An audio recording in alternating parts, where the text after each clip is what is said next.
There have been many great failings in the EU of late.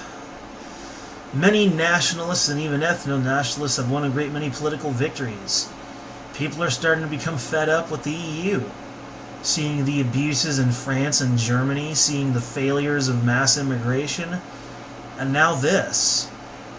EU elections are coming up, and Macron and Merkel are deciding on position replacements, and they've actually come into a bit of a tiff, which will only serve to divide and slow down the EU that much more.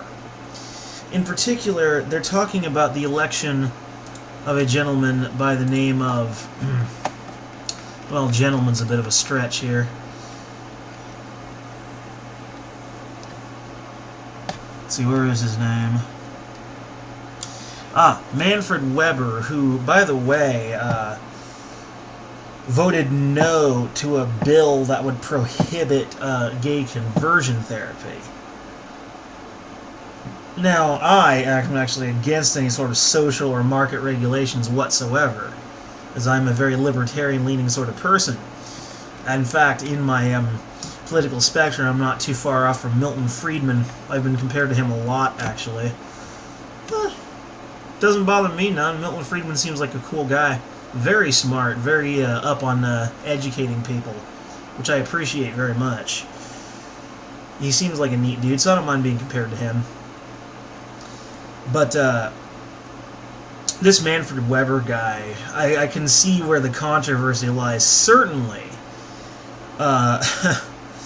if the EU were smart, they would probably want to go with Macron's choice. Can't believe I just said that.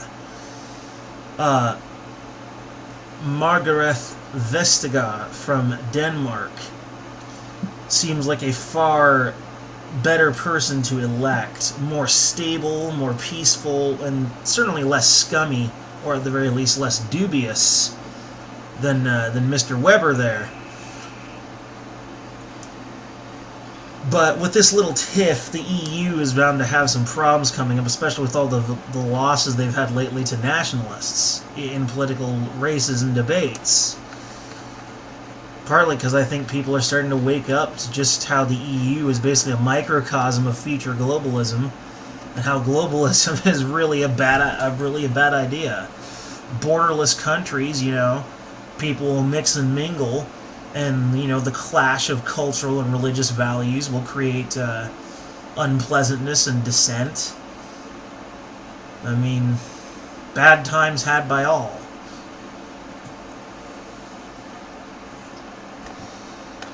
Still, I think it's a little more peaceful than it seems. Now, apparently the Centre-Right European People's Party, or EPP, and the centre-left Socialists and Democrats, S&D group, were reduced to 326 seats together in the new 751-strong chamber in Sunday's vote, short of the majority needed to decide on the commission. S&D. Sounds dirty. The executive body acts as the EU's competition watchdog, monitors member states' budgets, and proposes policies from climate change to tech regulation. Climate change. Other big roles up for grabs later this year include the head of the European Parliament and the European Central Bank, ECB. The bloc's foreign policy chief and the head of the European Council, who represents leaders of the 28 EU states. If the current disagreements over position fulfillment continues, if it's just this one position they argue over, then it might not have that much of a long-lasting effect. But if Merkel and Macron continue, M&M, we'll call them M&M, like the M&M's little candies. If M&M continue to fight and argue over this sort of thing, not just this position, but others as well, this may cause a bit of a shake-up and create some strife within the EU leadership. If not, then, if it's just this one thing, then the lasting effect will not be great. But the EU doesn't really need... The EU needs this like it needs a bullet in the head. With all the other losses and dissatisfaction they've had of late. Mind you, this is from an outsider's perspective. But from an outsider's perspective, you have to understand what the EU looks like.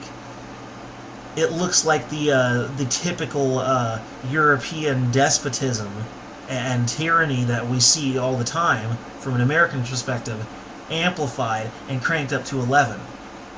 Again, with all that crap in France. So to me, I'm like, good, let them fight, let them have their little tiff. But if I'm wrong and that there's nothing wrong with the EU, which I doubt, don't vote for Webber. I wouldn't trust that guy as far as I can throw him based on what I saw of his of any articles regarding his political positions or talents, or lack thereof. I do not see him as being particularly trustworthy. Again, if I were to choose for you guys, I would go for Macron's choice, Margaret Vestager.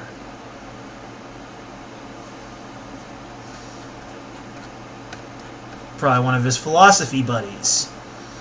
But with all these open positions coming up, if the trend continues, the EU cannot last through these elections. Which, as far as I'm concerned, from my position being against any form of globalism, yay. Anyway,